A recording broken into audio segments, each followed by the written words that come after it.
La petite prison de Meaux, à 70 km de Paris, semble bien calme.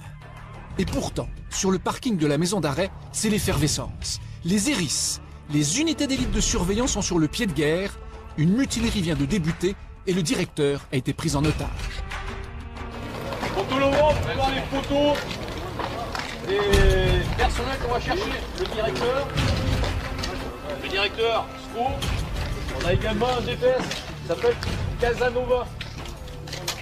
Dans l'établissement. Vous voyez le vide, c'est lui qui est soupçonné d'avoir mené cette émeute. Une émeute avec prise d'otage, l'événement le plus redouté par les surveillants de prison. Leurs équipes d'intervention prennent position avec comme priorité éviter une évasion collective. On fait bouchon tout de suite à la porte d'entrée et on sécurise les promenades. Tous les accès sont placés sous contrôle, notamment la porte d'entrée principale, le petit sas de sécurité et la lourde grille blindée qui dessert les cellules.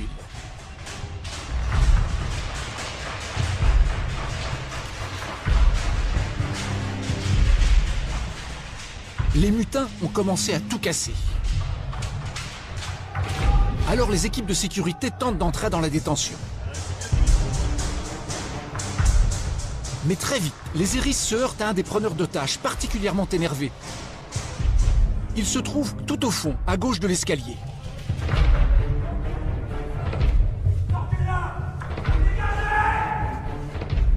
Ok, on dégage, les gars. Les mutins triomphent. En fait, ce sont de faux détenus dans une prison désaffectée pour un entraînement grandeur nature. Mais tout se déroule dans des conditions particulièrement réalistes. Les super flics du raid sont appelés en renfort dès qu'il y a prise d'otage. Ils savent que c'est un exercice, mais ils ignorent tout de la prison et surtout du scénario à rebondissement qui leur a été concocté. Ouais, les tireurs sont en place et tout, il n'y a pas de... avec Laurent et vraisemblablement 2 otages, un le directeur, M. Sco, dont je viens de donner la photo, un surveillant dont je n'ai pas la photo. Plus d'infos, je vous les communique. Premier objectif du raid, localiser la position exacte des preneurs d'otages et des émeutiers. Il leur faut collecter un maximum d'informations avant de lancer l'intervention. Pour cela, ils vont tenter de passer par les toits. Pendant ce temps, une autre équipe prend possession des sous-sols. Un impressionnant dédale de couloirs qui caractérise toutes les vieilles prisons et auxquelles les détenus n'ont pas accès. Des passages stratégiques pour les groupes d'intervention. Ils débouchent ainsi discrètement au cœur de l'établissement et peuvent observer la situation.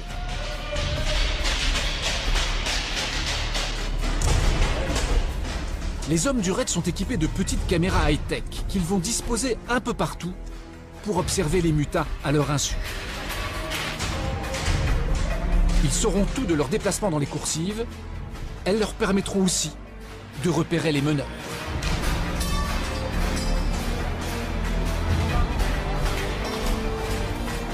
Là, j'ai les cartes. Hein. Ouais. 1, 2, 3, 4. Ouais, c'est bon. On a les 4 là.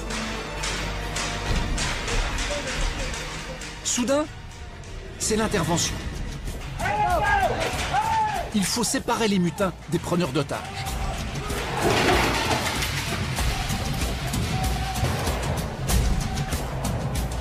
Il n'y a pas plus délicat qu'une telle opération en détention. Et vous vous en rendrez compte plus tard, quand ils devront négocier la libération des surveillants séquestrés. Un exercice qu'ils répètent au moins une fois par an, en s'appuyant sur un drame qui a marqué toute l'administration pénitentiaire en 1992, la grande prise d'otage de Clairvaux.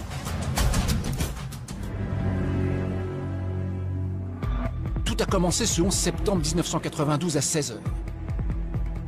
Un petit groupe s'extrait de la prison en courant par la porte d'entrée.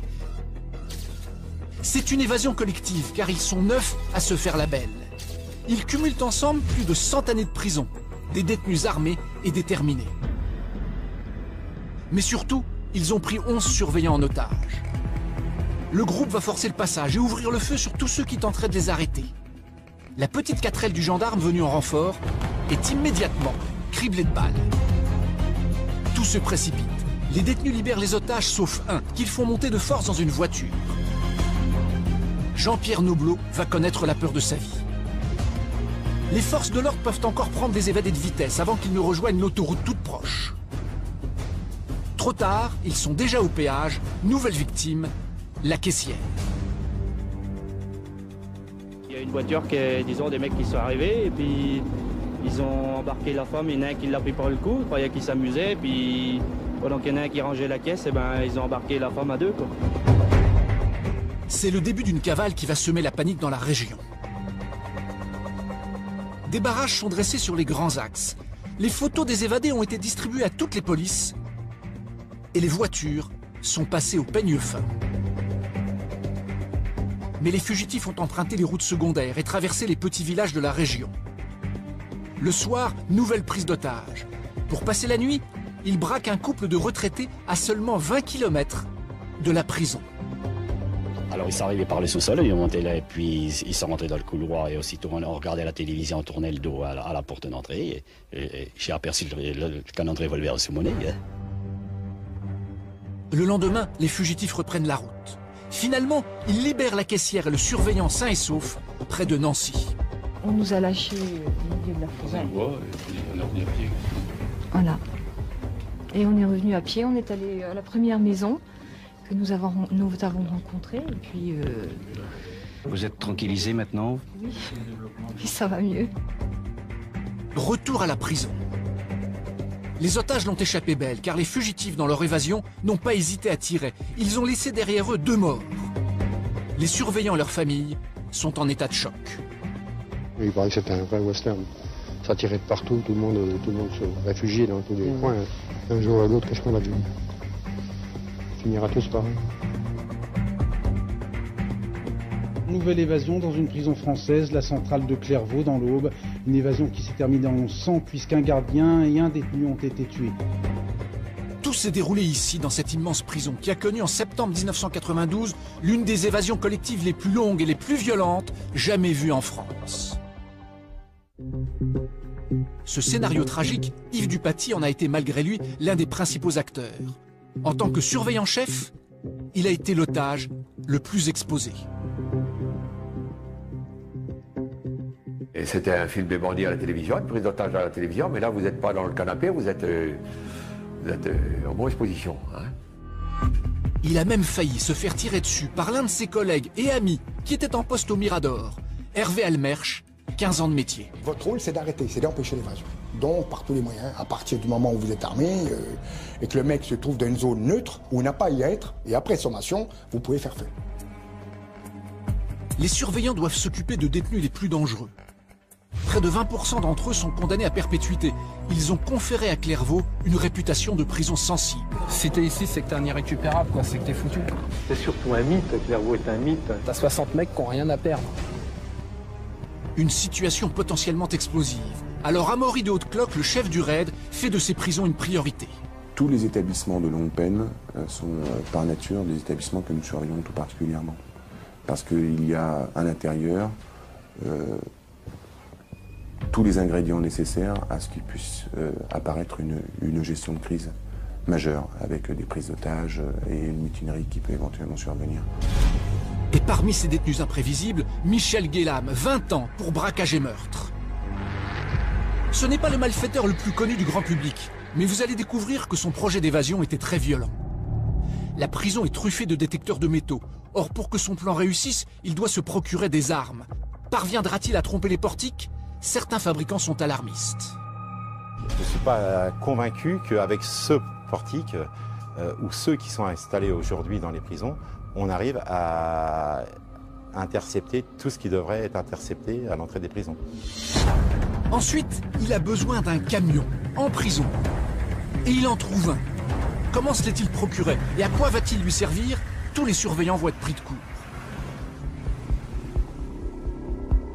Enfin, la prison est surveillée par 5 miradors, avec des gardiens armés. Comment ont-ils pu laisser filer 9 détenus d'un seul coup? Là, je prends le fusil, je déplombe donc la petite boîte, je prends le fusil, j'engage une cartouche dans le canon puisque le chargeur est déjà dessus. J'ouvre les fenêtres pour pouvoir tirer, pas tirer à travers les fenêtres. Et je dis, je vais bien voir ce qui va se passer. Résultat, un drame qui va durer plus de 20 minutes. Une tragédie supplémentaire dans l'histoire de cette prison, hors norme. Une évasion de la sorte, on ne pouvait pas l'imaginer. Et ça, c'est pour lui. Voilà. Notre histoire commence à Antibes, sur la côte d'Azur, à la poste centrale, avec un braquage tombé dans l'oubli. Nous sommes en 1980.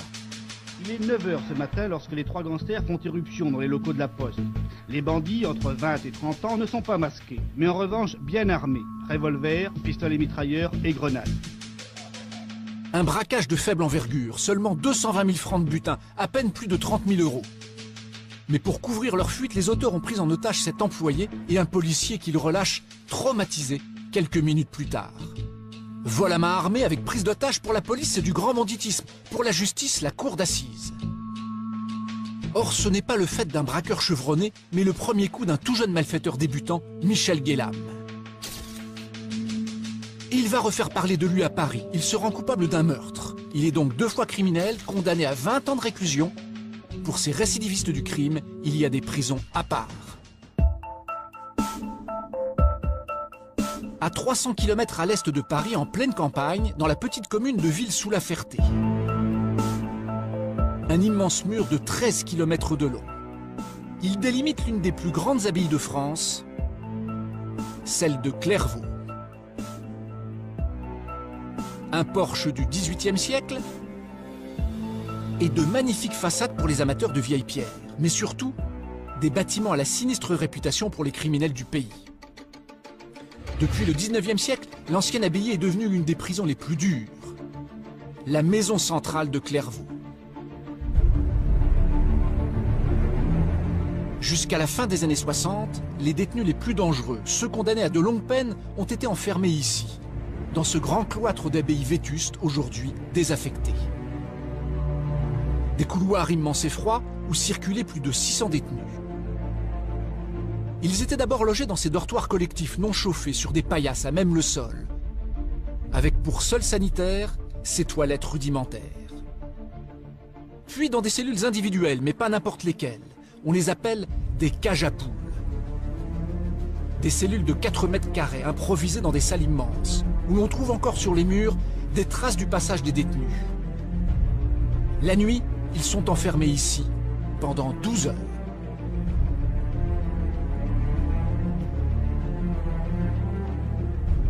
Et là, on les emmenait, donc le soir, à 18h30, on les emmenait du réfectoire, on les montait dans des cages à poules, ils montaient là-haut, sans tabac, sans rien, avec un broc d'eau et une tinette. J'ai même connu au départ, il n'y avait même pas de chauffage. Alors, je gelait aussi fort que dehors. Après, il y a eu du chauffage, mais comme la tinette sentait mauvais, bon, les détenus ne pouvaient pas supporter, les fenêtres étaient quand même ouvertes, alors donc il faisait toujours aussi froid. Et voici leur cours de promenade. L'intérieur du grand cloître a tourné en rond autour des latrines. Un établissement tellement vétuste qu'il a dû être fermé au début des années 70. Alors pour le remplacer, une nouvelle prison est construite, juste à côté. Ce sont ces bâtiments modernes avec autour de grands terrains de sport. Voilà à quoi ils ressemblent. On est loin de l'architecture du XVIIIe siècle, pour des constructions beaucoup plus fonctionnelles. C'était plus agréable, c'est vrai, parce qu'il y avait l'eau, il y avait les WC, il y avait une grande fenêtre, il y avait... Bon, la cellule était propre, c'était tout neuf et tout. Et pourtant, ces nouveaux bâtiments qui devaient redorer le blason de Clairvaux vont être inaugurés dans le sang. Un drame dont la presse s'est emparée sous le titre « La tuerie de Clairvaux ». Tout a basculé ici, au premier étage de ce bâtiment blanc, dans l'infirmerie de la nouvelle prison. Et voici les 2 détenus à l'origine de la tragédie. Claude Buffet, condamné à perpétuité pour meurtre, et Roger Bontemps, un braqueur qui purge une peine de 20 ans. Le 21 septembre 1971, ils se rendent à l'infirmerie sous un faux prétexte, armés de 2 couteaux. Ils prennent alors en otage une jeune infirmière, Nicole Comte, et un surveillant, Guy Girardot. Les mutins espèrent obtenir une voiture et des armes pour prendre la fuite. Très vite, les gendarmes sont sur les lieux, bloquent toutes les issues. Les négociations durent toute la nuit, mais échouent. À 4 h du matin, l'assaut est donné. Les mutins se rendent, mais les 2 otages sont retrouvés égorgés. La nouvelle révolte la France entière. Pendant plusieurs jours, on ne parle plus que du drame de Clairvaux. La photo de la jeune veuve de Guy Girardot quittant la prison avec son beau-père bouleverse tout le pays. Le 24 septembre, les obsèques des deux victimes sont retransmises à la télévision et suivies par des milliers de personnes.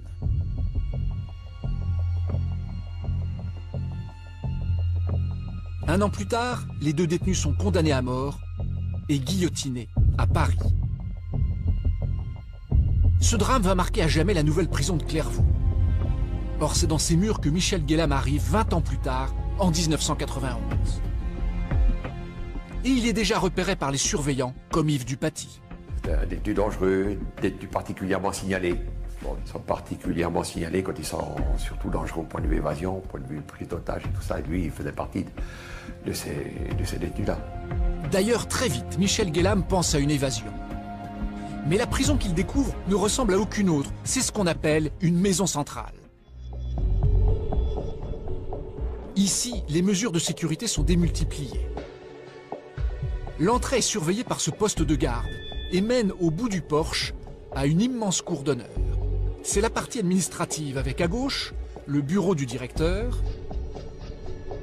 Au milieu, une allée de 120 mètres de long et à droite, des salles d'appel et de repos pour les surveillants.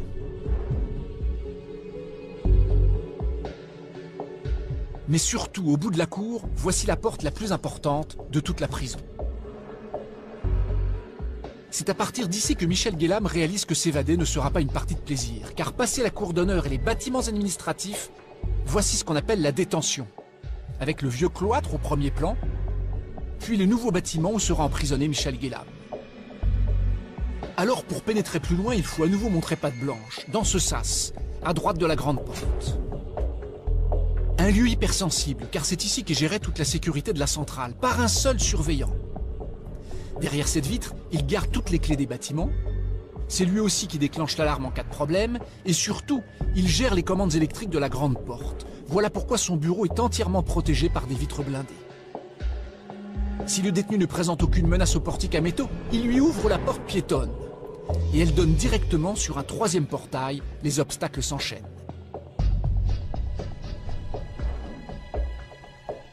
Michel Guélam se retrouve ensuite dans un grand chemin de ronde qui longe les terrains de sport. C'est un corridor stratégique qui relie les bâtiments à l'entrée de la prison.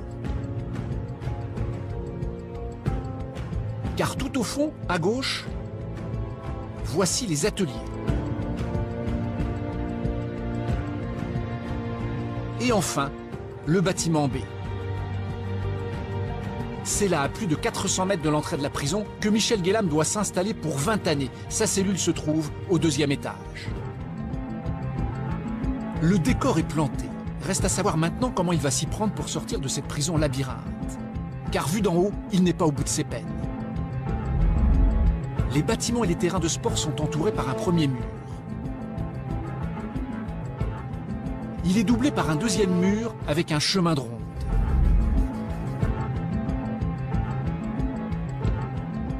Et enfin, une troisième enceinte englobe toutes les nouvelles installations et la vieille prison désaffectée.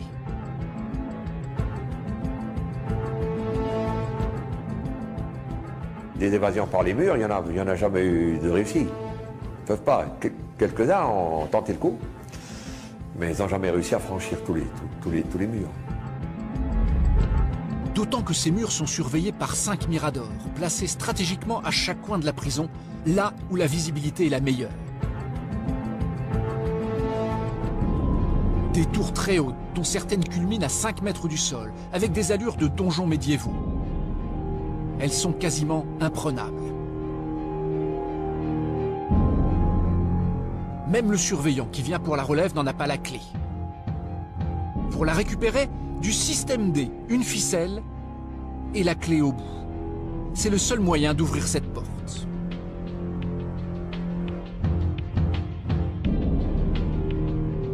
Une fois à l'intérieur, il est parti pour 5 heures de surveillance solitaire. En haut des escaliers, le gardien s'enferme derrière une lourde trappe en tôle renforcée qui condamne complètement l'entrée de la tour. Pour Michel Guélam, c'est l'un des principaux obstacles à son évasion. Car depuis cette grande pièce vitrée, le surveillant domine toute la prison. Dans chaque mirador, il dispose d'une paire de jumelles pour observer jusqu'aux façades des bâtiments. Et en cas d'évasion, il est équipé d'une carabine, les seules armes de la prison. On doit faire usage des armes à partir du moment où il y a une intrusion extérieure-intérieure ou une évasion intérieure-extérieure, avec ou sans armes. Bref, Michel Guélam devra trouver un moyen de ne pas s'exposer aux balles des gardiens, voire de riposter en tirant sur les miradors. Et enfin, il doit traverser à découvert un no man's land avant de se heurter à une dernière enceinte, celle qui entoure l'immense domaine historique de l'abbaye. C'est dans ce périmètre que les candidats à une évasion classique par les murs sont les plus vulnérables.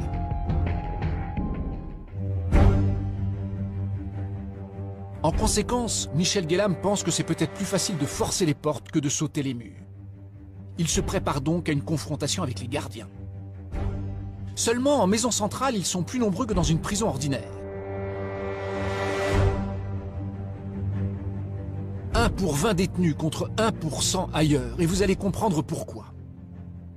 Ils prennent leur service à 7 h du matin avec la distribution des clés dans le sas blindé.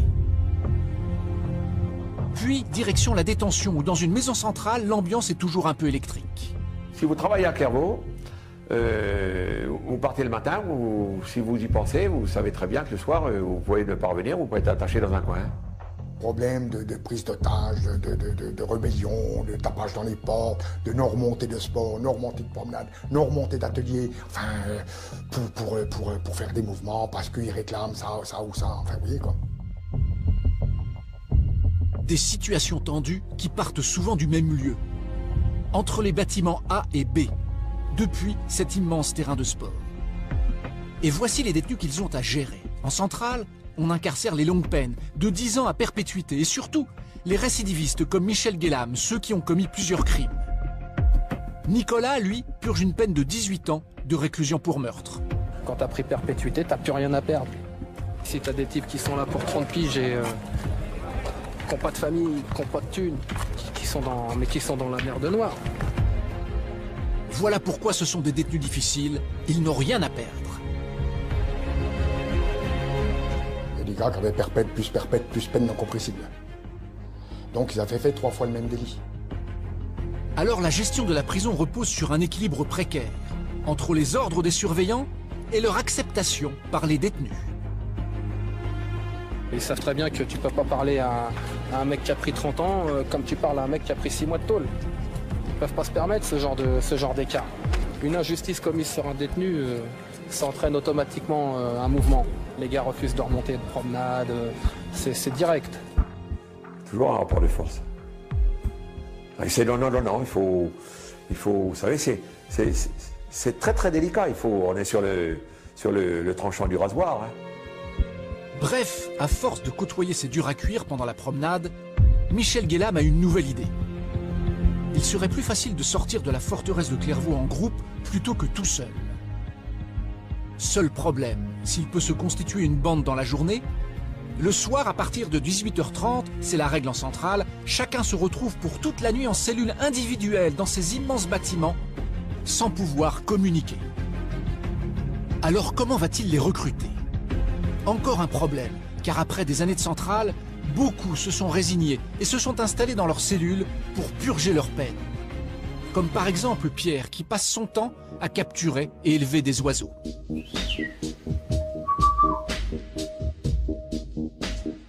Les oiseaux dehors, j'en ai eu beaucoup.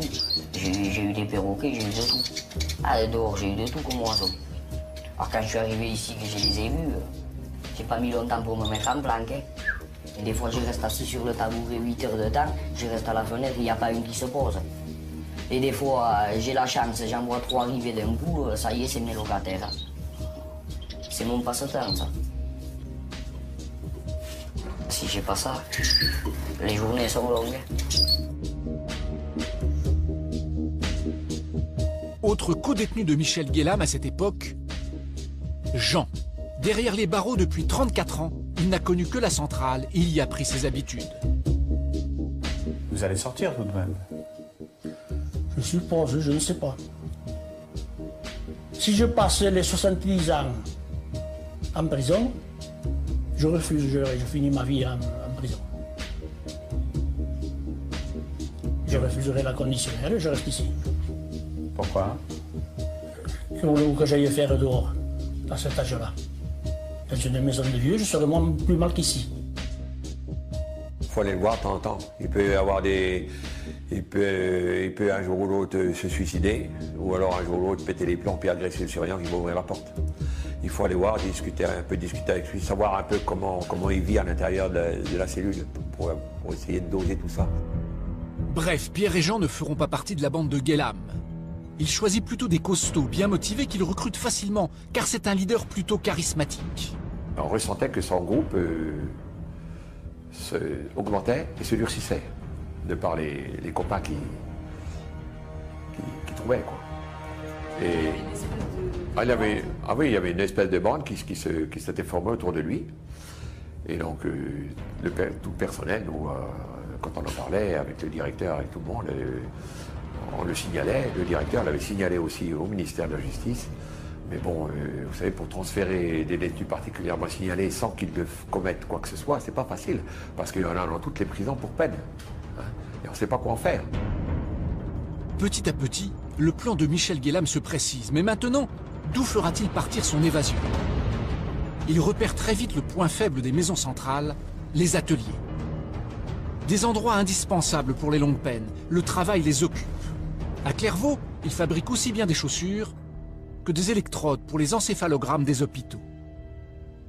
Mais si le travail humanise la centrale, il pose aussi des problèmes de sécurité. Les détenus ont accès à la panoplie complète des outils d'une petite fabrique.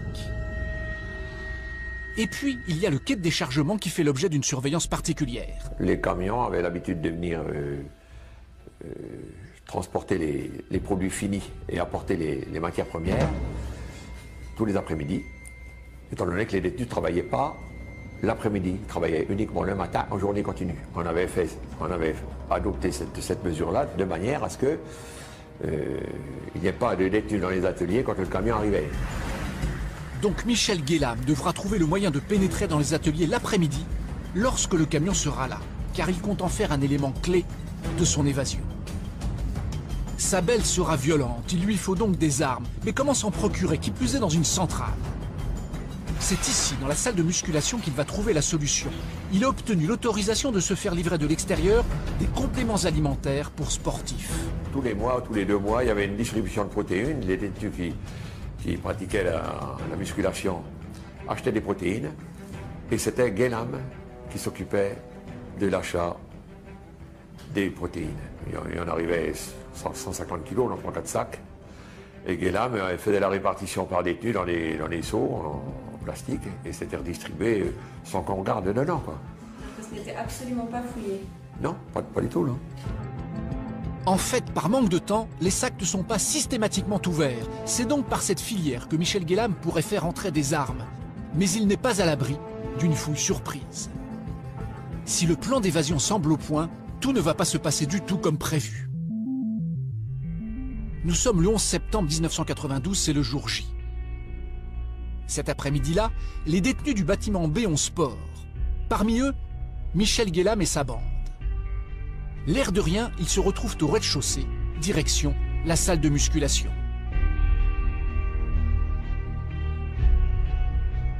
Pour les surveiller, un seul gardien, un moniteur de sport, dont le bureau se trouve juste à côté, il est isolé et il ne sait pas encore ce qui l'attend.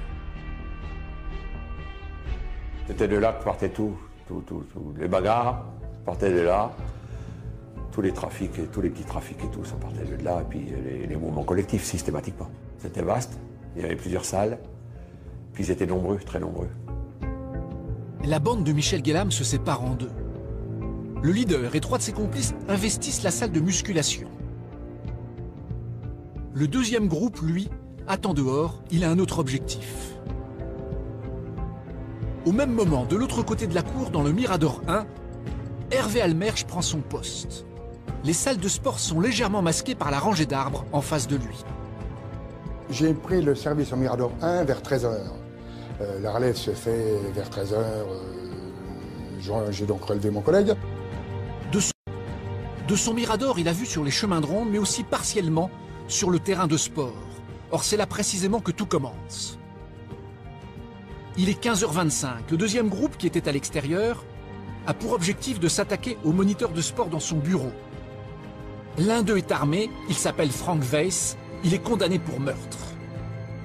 Immédiatement, il braque le surveillant et se fait remettre ses clés, dont celle du bâtiment B.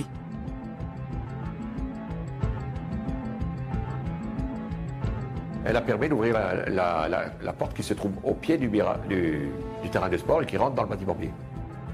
Après avoir enfermé le moniteur dans un placard, ils ressortent. Et voici tout au bout la porte dont ils ont la clé, celle du bâtiment B. Ils se montrent très agressifs. Au lieu de fuir les surveillants, ils partent à leur recherche, grimpent dans les étages, arrivent au palier avec un objectif précis, faire des otages. Tous les surveillants qui passaient dans le coin les prenaient en otage. Tous, ils voulaient en emmener le plus possible. Ça laisse une marge de manœuvre potentielle pour éventuellement en tuer un ou deux ou plusieurs. Si vous êtes tout seul, vous avez des chances d'avoir une survie. Si vous êtes deux, peut-être aussi. Mais si vous êtes 15, le mec, il peut s'amuser. Hein. T'ouvres, non pas en un. T'ouvres pas, non pas en deux. T'ouvres pas en trois. Le mec, il ouvre. Hein. Mais pour le moment, ils n'ont capturé que 2 surveillants. Ils s'en contentent et rejoignent les ateliers qui se situent juste en dessous. Comme tous les après-midi, il n'y a pas de détenus pour permettre les livraisons. Et le camion est bien là. À ce moment précis, personne n'a encore pu donner l'alerte. Et les autres surveillants n'ont rien remarqué. Si le moniteur est hors de danger, ses clés sont entre les mains de 5 mutins armés avec 2 otages qui n'emmènent pas large. Car cette situation leur rappelle le drame qui s'est déroulé dans une autre centrale à peine 3 jours plus tôt. Dans le centre de la France, près de Moulins, la centrale 10 heures dans l'Allier. Une prison dernier cri, inaugurée au début des années 80, équipée des meilleurs systèmes de sécurité.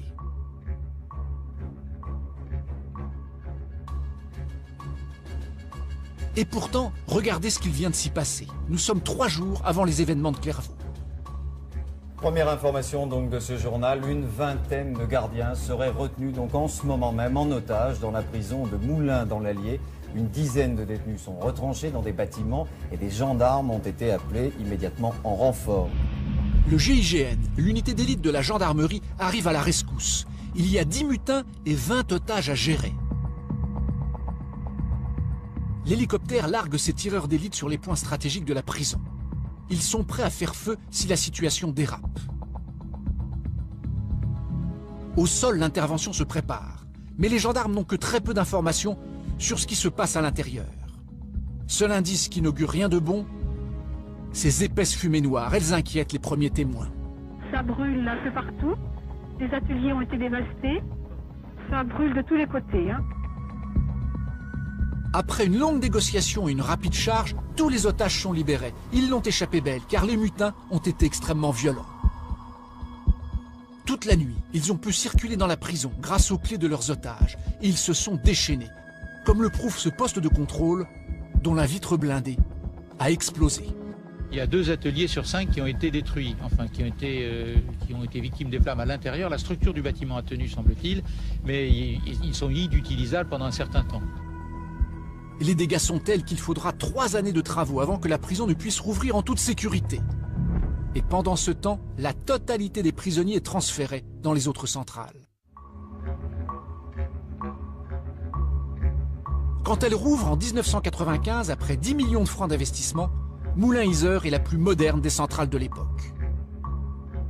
Dispositif anti-intrusion, mirador renforcé, couloirs grillagés surmontés de barbelés, et à l'intérieur, les bâtiments sont isolés les uns des autres par des portes et des grilles tous les 5 mètres. Pour éviter que les détenus puissent reprendre le contrôle de la prison, on limite le nombre de clés en circulation. Les surveillants n'ont plus que celles des cellules. Quant à l'ouverture des portes et des grilles de couloir, elle est commandée électriquement depuis ce sas blindé. Et pas question d'en ouvrir une si les autres ne sont pas fermées. Tu m'ouvres la porte 11, s'il te plaît. D'accord. Ah oui, le cadeau n'est pas fermé. Voilà. Et voilà la grande nouveauté, un poste de contrôle pour les 73 caméras de vidéosurveillance installées dans la prison. les détenus sont suivis à la trace. Oubliez la relative liberté de circulation qui existe habituellement dans les centrales. Enfin, la sécurité des chemins de ronde, l'ultime rempart anti-évasion, est renforcée. Des surveillants casqués s'entraînent à intervenir. Équipés d'un fusil à pompe à balles de caoutchouc. Alors, qu'est-ce que vous faites? Je ne tire pas. Ok. J'attends. Ok. Une arme suffisamment puissante pour assommer un individu. Mais surtout, il faut savoir se positionner dans un chemin de ronde en cas de mauvaise rencontre, avec des évadés cachés ou un groupe de mutins. Tout le monde ici, quelque part dans sa tête, dit pourvu que ce ne soit pas moi qui ai à l'utiliser. Parce que, évidemment, le jour où on l'utilise, c'est qu'il y aura quand même un incident relativement sérieux. Ils ont encore tous en tête la dramatique mutinerie qui avait ravagé la centrale. Un cauchemar qui hante aussi les 2 surveillants qui viennent d'être pris en otage à Clairvaux, à peine 3 jours plus tard. Or, l'évasion prend une tournure dramatique. Pendant que le premier groupe, celui du bâtiment B, s'occupe de trouver des otages, Michel Guélam, dans la salle de musculation, fait le guet. De là, il a pris l'habitude d'observer les allées et venues des camions de l'atelier. C'est le top départ. Un petit couteau à la main, il se dirige vers cet espalier. Mais au même moment, premier imprévu, Yves Dupaty est en route vers l'atelier qui se trouve derrière cette porte, au bout de l'allée. Il accompagne un groupe de visiteurs. Je n'étais pas de service ce jour-là. Je conduisais une délégation syndicale qui venait visiter Clairvaux. À 15h40, le groupe franchit la porte en direction de l'atelier. Mais Michel Guélam ne se doute de rien. Il sort de la salle de musculation après avoir dévissé un espalier, court vers le mur du terrain de sport et l'escalade. Juste au moment où Yves Dupaty et sa délégation passent la porte. J'ai vu un détenu qui sautait le mur du terrain de sport. Ce détenu, je le connais aussitôt, je le connaissais très bien, c'était Michel Guélam. Yves Dupaty a le bon réflexe. Il renvoie aussitôt visiteurs qui s'enfuient vers le Mirador 1. Je ne vois rien.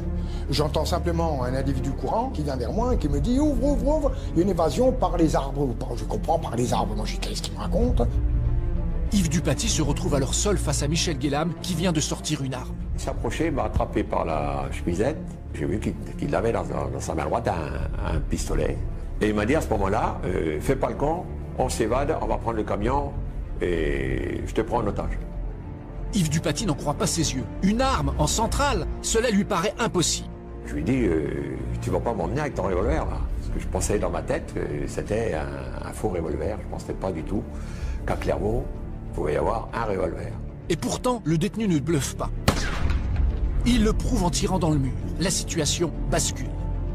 S'il n'avait pas été armé, il aurait été arrêté très vite. Mais armé, c'est un autre contexte. Dans le Mirador 5, un autre surveillant a suivi toute la scène. Il a décroché sa carabine, mais dans la panique, il n'ose pas tirer. On n'est pas au top niveau pour prendre le fusil comme ça puis tirer sur un homme aussitôt. C'est pas vrai, c'est pas vrai. Il faudrait des heures d'entraînement. À défaut de tirer, le surveillant donne l'alerte, mais toujours d'une manière un peu confuse. Au sas blindé, l'alarme est aussitôt déclenchée, ce qui a pour conséquence de bloquer toutes les portes de la prison. Mais personne ne sait encore que dans le bâtiment B, une deuxième prise d'otage est en cours. Les 5 détenus et leurs 2 surveillants rejoignent le quai de déchargement des ateliers où se trouvent Michel Guélam et Yves Dupaty. L'ascenseur de l'atelier des chaussures s'est ouvert et là j'ai vu descendre plusieurs autres détenus et malheureusement plusieurs surveillants. 2 détenus étaient aussi armés. J'ai reconnu aussitôt Morard qui avait un petit revolver, un 6,35 et Vess qui lui avait un pistolet, genre 345. Et ce n'est pas tout. Derrière Michel Guélam, 3 autres détenus franchissent le mur grâce à son espalier. Et très rapidement, on s'est retrouvé donc 11 otages pour 8 détenus. En fait, à ce moment-là, ils sont 9 détenus avec 3 armes à feu et surtout le camion. Les otages sont sommés d'y monter. L'un d'eux est même posté en bouclier humain dans la cabine avant. Mais comment compte-t-il s'y prendre pour franchir les 3 portails renforcés qui les séparent de la sortie? C'est le scénario catastrophe qui, aujourd'hui encore, est enseigné aux élèves surveillants à l'ENAP, l'école de la pénitentiaire. Ces élèves commencent leur formation. Ils ne connaissent encore rien du métier, mais très vite, leur instructeur les met dans le bain sans prendre de gants. Votre carrière, elle est là, c'est une page blanche. Et tous les jours, vous allez écrire votre histoire dessus. Moi, je vais vous raconter qu'un événement. J'ai eu un élève ici en 92. Il est arrivé, il était en stage pratique à Clairvaux, il est arrivé dans la salle et il lui manquait 2 dents ici. Il avait 15 jours de boîte. Il s'est fait prendre en otage à Clairvaux. Il s'est retrouvé avec un flingue dans la bouche. On lui a pété les 2 dents de devant. L'instructeur a jeté un froid, car le stagiaire faisait partie du groupe pris en otage par Michel Guélam. Tout le cours de ce matin porte sur la question de savoir comment des armes ont pu rentrer dans la centrale. La principale riposte, c'est d'apprendre à fouiller les détenus et les bâtiments. Le formateur s'apprête donc à dissimuler dans une cellule reconstituée 5 objets dangereux. Ici, j'ai des lames de rasoir qui ont été fixées sur une brosse à dents. Donc là, je vais la mettre ici en évidence. Là, je prends un poinçon qui était fabriqué avec, visiblement, une espèce de sèche-linge qui sont vendus dans les établissements pénitentiaires. Ça, je cache ça dans le pied de la chaise. Les détenus ont l'habitude de se confectionner ce qu'on appelle chez nous, dans le jargon, des yo-yo, de manière à pouvoir passer des objets d'une cellule à l'autre. Parmi ces objets, le formateur va aussi cacher une scie à métaux, dans un endroit particulièrement difficile à découvrir. On peut déjà scier les barreaux avec. Vraiment? Scier le baroudage avec ça, oui. Faut passer beaucoup de temps, non? Oui, mais les détenus ont beaucoup de temps.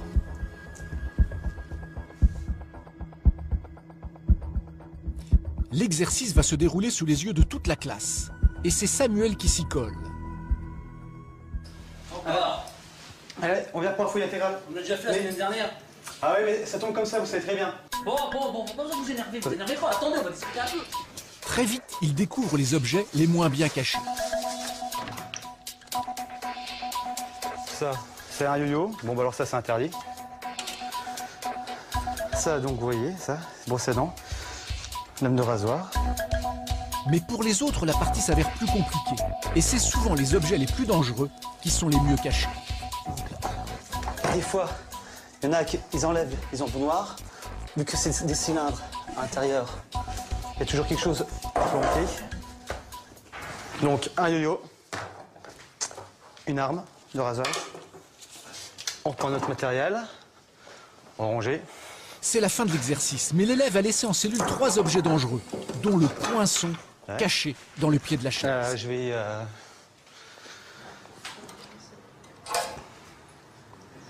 Il y a une méthode que je peux essayer de vous donner, c'est dès lors que vous rentrez dans une cellule, avant de commencer quoi que ce soit, mettez-vous à la place du détenu.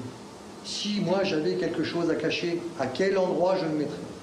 Et là, vous verrez que souvent, les choses apparaissent plus clairement. Un exercice aux conséquences capitales. Car à Clairvaux, les fouilles n'ont pas réussi à détecter un couteau en possession des évadés. Mais pire, elles ont laissé passer 3 armes à feu. Sans elles, l'évasion aurait déjà avorté.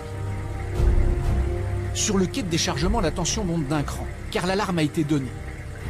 Pour les 9 détenus et leurs 11 otages, c'est maintenant l'inconnu. Toutes les portes de la prison sont bloquées, ils sont tous pris dans la nasse. Comment vont-ils réagir? Personne n'est préparé.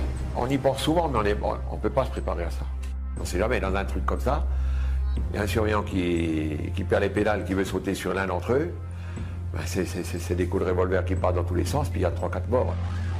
Pour Christophe, le négociateur du raid, les otages n'ont pas vraiment le choix.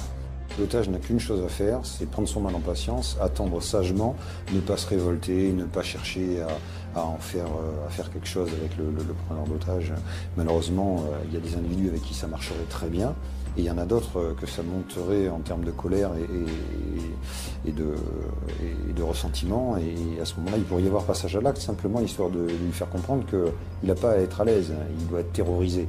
Donc tout dépend bien évidemment du profil des individus. Dans le milieu carcéral, on a plutôt affaire à des individus qui sont déterminés, qui sont réfléchis et qui ont un plan d'action à suivre. Et avec Michel Guélam, pas question de discuter, sa détermination est sans faille. D'ailleurs, regardez la suite de son plan. porte bloquée ou pas, il va forcer le passage. C'est là où le camion se révèle un atout essentiel. Au premier impact de la porte a tenu. Moi, je me disais quand même, portée de prison, normalement, comment c'est solide. Mais le camion recule, prend son élan pour un deuxième essai. Et cette fois, la porte cède. Elle n'était pas blindée. Le véhicule déboule dans ce chemin de ronde. Il a 120 mètres à parcourir entre le Mirador 5 et tout au bout, le Mirador 1. A priori, il n'a aucune chance d'aller plus loin. Car le surveillant ouvre le feu. Mais il ne s'y attendait pas, les détenus ripostent. Alors tout va se jouer à l'autre bout, dans le Mirador qui contrôle la deuxième porte. Là, je prends le fusil, j'engage une cartouche dans le canon puisque le chargeur est déjà dessus. J'ouvre les fenêtres pour pouvoir tirer, pas tirer à travers les fenêtres. Et je dis, je vais voir ce qui va se passer. J'étais à peu près sûr que le surveillant du Mirador 1, je le connaissais très bien. Et j'ai dit, lui, quand il va nous voir arriver, il va tirer. Et... faut surtout pas qu'il tue un collègue quand même. Et donc le camion arrive et vient sous moi. Mais moi, je domine le camion. Donc je ne vois plus rien. Un camion vu du dessus, vous voyez rien. Vous voyez la bâche et le toit de la cabine. Aussitôt en arrivant, j'ai l'âme donc se pense derrière, il faut un coup de pétard. Il me balance une balle avec un 7,65. La balle tape sur une cornière, ricoche, va se perdre dans le Mirador. Moins quart de seconde de réaction, je vais m'attirer dessus, je tire. Boum, boum, je balance 2 balles, mais sur l'arrière du camion. Guélab a été touché au front. La balle est venue traverser le plancher, à côté de moi. J'ai pu voir Hervé Almerch, c'était le surveillant du Mirador 1. Je lui ai dit, arrête, on est une dizaine d'otages dans l'auto, dans le camion, ne tire plus, ne tire plus. Il me dit, tire plus, il y a plein d'otages, tire plus. Et l'autre, il me dit, balance ton fusil, enculé, balance ton fusil. Je balance rien du tout. Je me remets à la fenêtre, là, il y a un détenu qui déchire la bâche, avec un 357, il m'allume. Mais il m'allume mal, il n'a pas le temps de viser parce que j'ai quand même la carabine à la main. Je ne riposte pas, ne sachant pas qui est-ce qu'il y a derrière. Hervé Almerch est réduit à l'impuissance. Mais juste derrière la porte, dans la cour d'honneur, les renforts s'organisent. Alertés par l'alarme, 4 surveillants armés se répartissent dans la cour. Parmi eux, Marc Dormont, le surveillant cuisinier de Clairvaux. Il était en pause quand il a entendu l'alarme. Avec ses collègues, il se cache derrière les arches et les arbres de la cour. Mais les informations sont confuses. Ils ignorent que des surveillants ont été pris en otage. La confrontation pourrait tourner au carnage. De l'autre côté, près du camion, Michel Guélam a fait descendre Yves Dupaty. Il compte bien sur son autorité de surveillant-chef pour obliger le gardien du sas blindé à ouvrir la porte 2. Guélam a dit au portier, ouvre la porte. Mais aussitôt j'ai pris la parole en disant, non, de toute façon il ne va pas ouvrir, il n'y a que le directeur qui peut dire d'ouvrir. Moi j'étais à peu près sûr du surveillant, je savais très bien qu'il n'allait pas aussitôt enclencher la porte électrique, ça ne se fait pas. Et donc, il n'a pas ouvert, bien entendu. Car la consigne est claire. En cas d'alarme, la détention est bouclée. Mais Michel Guélam a tout prévu. Non seulement il s'est procuré des armes, mais aussi un pain de plastique, un explosif très puissant qui, s'il est bien utilisé, peut percer bien des blindages. Yves Dupaty n'en revient pas. Souvenez-vous, Clairvaux est pourtant équipé de portiques de détection de métaux dès l'entrée de la détention. Et même dans les coursives des bâtiments. Alors après les armes, des explosifs, il y a un gros souci quelque part. Chez un des fabricants de portiques, nous avons obtenu des explications sans langue de bois. Cela fait 6 années que Dominique vend des détecteurs aux aéroports et aux prisons. Donc on a différents types d'armes, on a ce genre d'arme. Donc ce genre d'arme, il est évident que si on la passe dans le portique, elle va détecter. On a le même type d'arme aujourd'hui, mais qu'une partie de l'arme. On n'a qu'une partie de l'arme. Puisque aujourd'hui on peut rentrer les armes en plusieurs. Une seule petite partie d'arme va être détectée. Voilà. Donc les armes de Clairvaux ne sont probablement pas passées par le sas d'entrée. En revanche, pour d'autres objets dangereux, le détecteur n'est pas au point. Aujourd'hui, on a des lames de cutter. Si on passe les lames de cutter dans cet objet ici, si on passe les lames de cutter, aujourd'hui, les lames de cutter ne vont pas être détectées. Cette lame n'a pas été repérée par ce portique installé dans les prisons. Il en existe d'autres plus sensibles, pour les aéroports par exemple. L'autre portique est beaucoup plus sophistiqué. Là, on va pouvoir détecter la lame. Le problème est essentiellement financier. Le portique des aéroports coûte presque 2 fois plus cher que celui des prisons. En ce qui concerne les explosifs, il aurait fallu qu'un scanner à rayon X comme celui-ci soit installé à Clairvaux. C'est la seule manière de déceler toutes les matières dangereuses non métalliques comme ce pain de plastique. Une fois dans le scanner, il apparaît sur l'écran de contrôle en orange, avec les fils et le détonateur qui l'accompagnent. Mais en 1992, la plupart des centrales comme Clairvaux en étaient dépourvues. Alors par où est rentré l'explosif de Michel Guélam? L'enquête ira de surprise en surprise. En attendant, les surveillants n'emmènent pas large. Mais il allume la mèche, ça marche pas, ça pète pas. Bon, je regarde l'essence, qu'est-ce qu'il faut que je fasse? Je pouvais plus rien faire, hein, puisque le bâtiment m'a dit de ne plus tirer, il y avait plein d'otages là-dedans. Je vais pas m'amuser à rafaler le camion, c'est pas possible. Hein. J'avais plus, il est pas bon. Voyant que l'explosif ne fonctionnait pas, Guélam a pris la décision d'essayer de faire enfoncer la porte par le camion. Il s'agit de la porte la plus importante et a priori la plus solide de la prison. Michel Guélam n'avait pas prévu de la défoncer ainsi, d'autant que le camion a très peu de recul pour prendre de l'élan.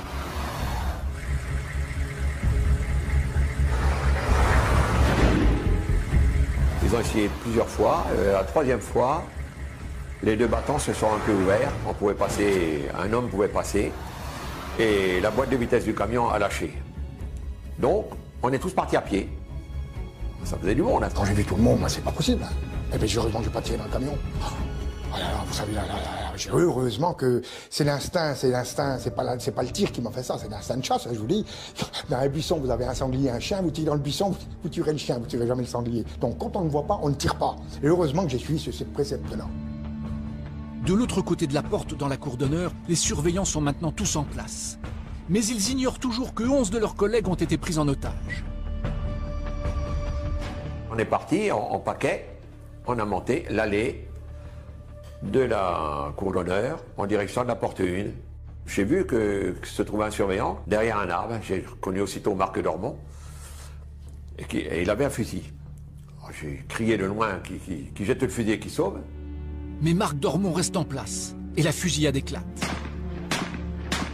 Il est mortellement blessé. La justice n'arrivera pas à déterminer qui a tiré. En revanche, il a touché face à lui Rémi Morard, d'une balle dans le front. Le détenu s'écroule au milieu de la cour. Il y a déjà 2 morts, il reste encore une dernière porte à franchir. Arrivé à la porte 1, bon, ils s'en seraient certainement aperçus, pas plus bêtes que moi, qu'on pouvait ouvrir très facilement la porte, puisque c'était une porte à 2 battants. Il y avait un battant qui était tenu par une grosse barre en fer dans laquelle il y avait un trou et on mis un cadenas pour la nuit. Il suffisait de lever cette barre de fer-là et les 2 battants allaient pouvoir s'ouvrir assez facilement. Je leur ai dit ouvrir. Je leur ai dit pourquoi, parce que j'ai vu que c'était fini. Ils avaient gagné, d'une part, et que d'autre part, je ne voulais pas qu'ils se dispersent dans toute la cour d'honneur pour aller prendre encore des femmes secrétaires en otage et tout. On avait perdu. Il fallait qu'ils partent le plus tôt possible. Aussi étonnant que ça puisse paraître, la dernière porte de Clairvaux n'est absolument pas renforcée. Et c'est là que la cavale commence, les tirs sur le gendarme arrivent en renfort. Et la fuite dans les campagnes environnantes.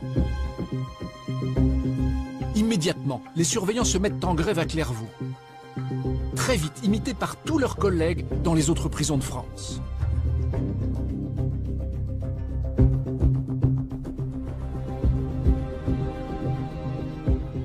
Alors que Marc Dormont est enterré en présence de tous les gardiens, l'enquête commence. L'arme qui l'a tué aurait pu entrer cachée dans un ordinateur qui n'a pas été ouvert. Quant aux explosifs, l'hypothèse la plus probable, c'est celle des grosses boîtes de protéines que se faisait livrer Michel Guélam à la salle de sport et qui, elles non plus, n'étaient pas fouillées. La plupart des 8 évadés se fera reprendre avant la fin de l'année 1992, sauf 3 d'entre eux, dont Michel Guélam. Les policiers n'arriveront à le coincer qu'en août 1993. Il sera condamné à 20 ans de prison pour l'évasion la plus sanglante qu'ait jamais connue Clairvaux. Alors comment surveillants et policiers s'y prennent-ils désormais pour intervenir dans ce genre de situation? Retour à la prison de Meaux, l'exercice de reddition d'une mutinerie se poursuit.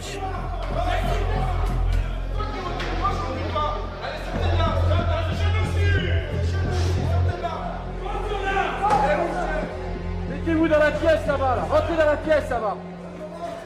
Hé, toi le petit là, tu rentres dans la pièce là-bas. Allez, dégage là-bas. Dégage, je te dis.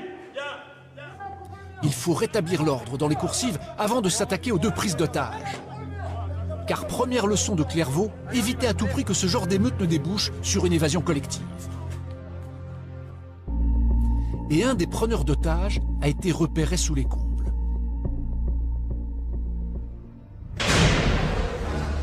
Pour y accéder plus vite, les policiers du raid sont passés par les toits.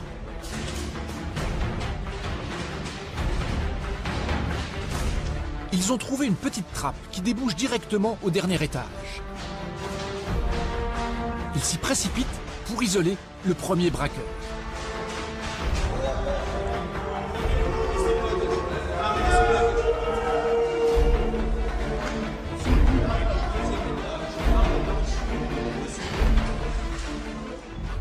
À l'étage juste en dessous, le raid a isolé le deuxième preneur d'otages. Il s'est enfermé dans cette cellule.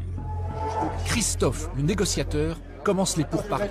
Tu le fais de l'autre côté avec... Comme ça, lui il est sans armes et de l'autre côté il peut... S'il peut... Très bien. Monsieur Bastiani, j'ouvre la cellule. Monsieur Bastiani. Ça marche. Monsieur Bastiani, vous m'entendez?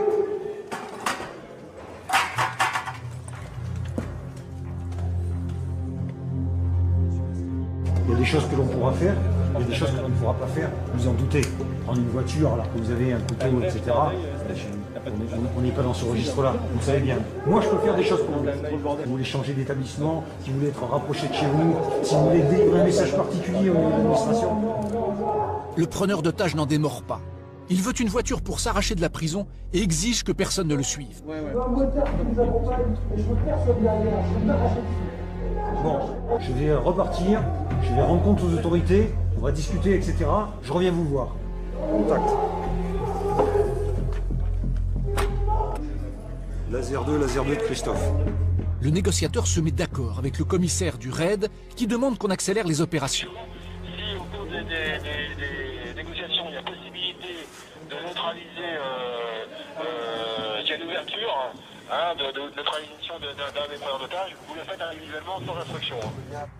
Je répète, donc sur initiative, intervention en cas d'opportunité, correct? Christophe tente alors une dernière négociation.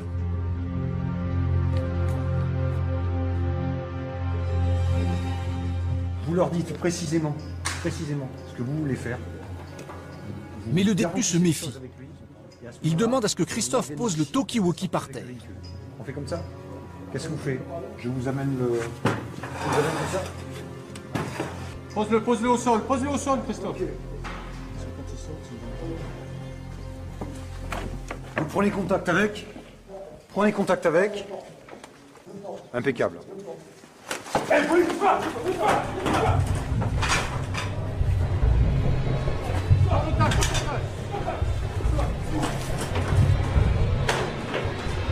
Bon les gars, pas de blessés?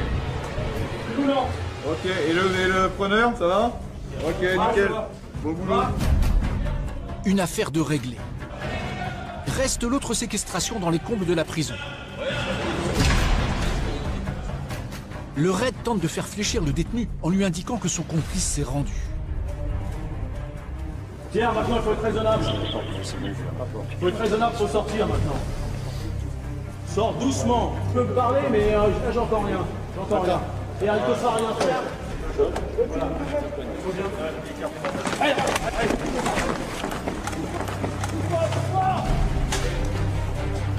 Il aura fallu près de 3 heures pour maîtriser toute la situation. Car il s'agissait d'un exercice. Dans la réalité, cela demande beaucoup plus de temps.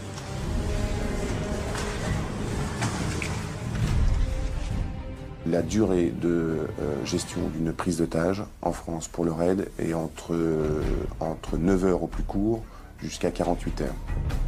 Or, le problème à Clairvaux, c'est que l'évasion aura duré moins d'une demi-heure. Tous les obstacles qui auraient dû limiter la crise et laisser au renfort le temps d'arriver ont cédé. Depuis, la sécurité a été entièrement repensée. Mais il aura fallu une tragédie de plus dans l'histoire de la vieille prison, Abbaye.